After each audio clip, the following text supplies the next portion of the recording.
Alors, encore une fois, moi, je partage un certain nombre de constats de nos camarades communistes, mais pas complètement.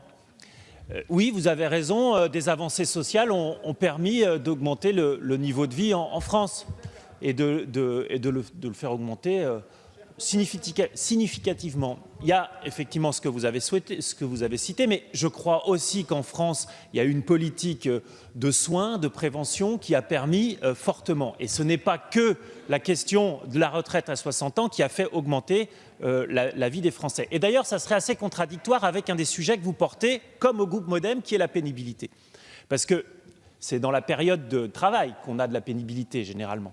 Donc, vous voyez bien que ça ne marche pas. La question, le sujet, c'est de trouver des outils pour prendre en compte cette pénibilité. On aura un certain nombre de propositions, mais on ne peut toujours pas en parler puisque c'est plus tard dans le texte.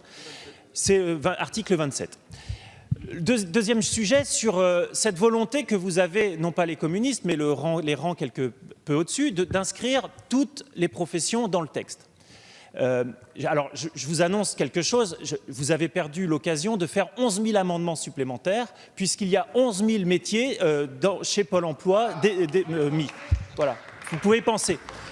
Mais le seul problème, c'est que cette liste de métiers, elle est à péremption rapide, puisque Pôle emploi nous le dit, Pôle emploi nous le dit aussi, il y a 85% des métiers de 2050 qui n'existe pas encore. 2030, pardon. Donc vous voyez bien que cette volonté d'inscrire les métiers, tous les métiers dans l'article 1 serait complètement contre-productif.